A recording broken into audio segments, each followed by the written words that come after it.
कल बेटा विद्यालय में अवकाश रहेगा, शहीद दिवस। वो किस शहीद की याद में मनाया जाता है बेटा? शहीद दिवस 23 सितंबर का जो शहीद दिवस है, क्या कोई बच्चा बताएगा? 23 सितंबर तो है, लेकिन कौन थे वो जिनकी याद में ये दिन मनाया जाता है? बड़े दुख की बात है बेटा कि हमें इस बात का पता नहीं है। शहीदी दिवस तो है, लेकिन वो किसकी याद में मनाया जाता है ये पता नहीं है।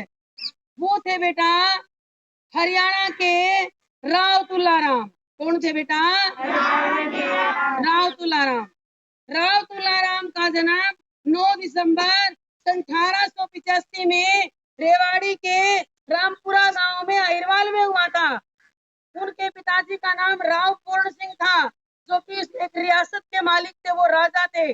और उनकी माता का नाम ज्ञान कौर था। और प्यारे विद्यार्थियों, आप जानते हो कि उस समय हमारा देश अंग्रेजों का गुलाम था। अंग्रेजों ने पूरे देश में त्राही त्राही मचा रखी थी। और सबसे पहले हमारा जो प्रथम स्वतंत्रता संग्राम होता है वो कब हुआ?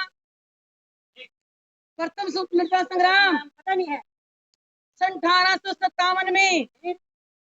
और उस संग्राम में हरियाणा के राव तुलाराम जी ने भी बढ़ चढ़कर भाग लिया।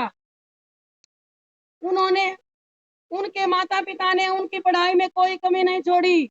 वो फारसी, उर्दू, हिंदी, संस्कृत और अंग्रेजी कई भाषाओं का उन्हें ज्ञान था।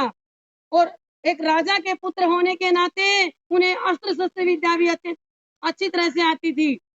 लेकिन क्या होता है कि जब वो 14 साल के थे तो उनके पिताजी का देहांत हो जाता है और उनकी माता के ऊपर वो राजकाज संभालने की जिम्मेदारी आती है।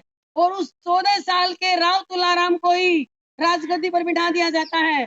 और अंग्रेज इस मौके की ताक में थे कि वहाँ 14 साल का बालक जो राजा बना हुआ है, हम वो रियासत उससे छीन लेते हैं। और अंग्रेजों की ये बड़ी भारी भूल थी। उन्होंने क्या किया? रेवाड़ी के ऊपर हमला कर दिया और उस 14 साल के बालक ने अंग्रेजों का बढ़ चढ़कर मुकाबला किया और अपनी सेना को हारने नहीं दिया। सबसे पहले उनके पास 87 गांव की रियासत थी। कितने गांव की? 87। तो क्या होता है बेटा, वो अपना इतना युद्ध कौशल दिखाते हैं कि अंग्रेजों को वहां से खदेड़ देते हैं। और उसके बाद उन्होंने 470 गांवों पर अपना कब्जा कर लिया। कितने पर? 470। उनके दादाजी के पास 470 थे। कितने थे? 470। उनके दादाजी का नाम था राव तेज सिंह। लेकिन उन्होंने बेटा अंग्रेजों और मराठों का जब युद्ध हुआ था तो मराठों के पक्ष में युद्ध लड़ा, लेकिन अंग्रेजों को यह बर्दाश्त नहीं था। इसीलिए उनके दादाजी से उनके ऊपर चढ़ाई कर दी और उनके सारे गांव छीन लिए। सिर्फ 87 गांव बचे थे उनके पास। और अब दोबारा राव तुलाराम ने गांव की संख्या कितनी बढ़ा ली? 470। और अब अंग्रेज समझ गए थे कि इस जो ये आग का सुलगता हुआ जो ये अंगारा है, इससे बचकर रहना है। भारत में अगर ये रहेगा तो हम राज नहीं कर सकते। तो इंग्लैंड से उनके नाम से वारंट जारी होते हैं कि किसी भी रूप में राव तुलाराम को गिरफ्तार किया जाए, लेकिन ये गिरफ्तार नहीं हुए। सन 1857 का जब युद्ध होता है, जब वो क्रांति दिल्ली तक पहुंचती है तो वे वहां के क्रांतिकारियों की सैन्य बल से और धन से भी मदद करते हैं, लेकिन अंग्रेजों को ये बर्दाश्त नहीं था। फिर नारनौल के नसीबपुर में अंग्रेजों ने उनके ऊपर धावा बोल दिया। ये इनके पास थोड़ी सी सेना थी, इन्होंने उनका बढ़ चढ़कर मुकाबला किया, लेकिन युद्ध ये जीतने ही वाले थे।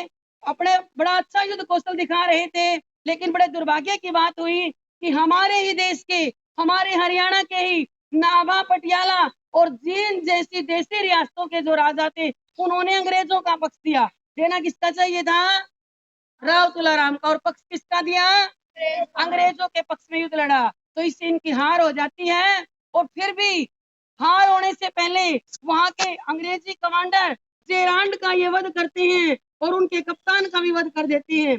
युद्ध इनके पक्ष में था, लेकिन अपनों ने इन्हें हरा दिया। और फिर बेटा क्या होता है कि युद्ध में से भेष बदल कर वहां से चले जाते हैं, क्योंकि इनकी मृत्यु निश्चित थी। बाद में ये झांसी की रानी लक्ष्मीबाई, तात्या टोपे उनसे मिलते हैं कि कैसी रणनीति तैयार की जाए। और इसके बाद ये रूस जाते हैं वहां से सहायता मांगने के लिए कि अंग्रेजों ने हमारे नाक में दम कर रखा है। ये अफगानिस्तान गए और वहां उनके विरुद्ध मोर्चाबंदी करने में लगे हुए थे अंग्रेजों के विरुद्ध। और उस समय क्या होता है, जैसे हमारे कोरोना महामारी आई थी पीछे, वैसे ही एक महामारी आती है और उसमें ये इनका स्वास्थ्य ज्यादा खराब हो जाता है। और आज के दिन 13 सितंबर 1863 को इनकी मृत्यु हो जाती है। तो सॉरी, आज क्या, कल क्या है बेटा, 13 सितंबर 1863 को इनका निधन हो जाता है। और वही राव तुलाराम जी हैं जिनकी याद में ये 23 सितंबर शहीदी दिवस मनाया जाता है। तो आज हम सब राव तुलाराम जी को सत सत नमन करते हैं, नमन करते हैं।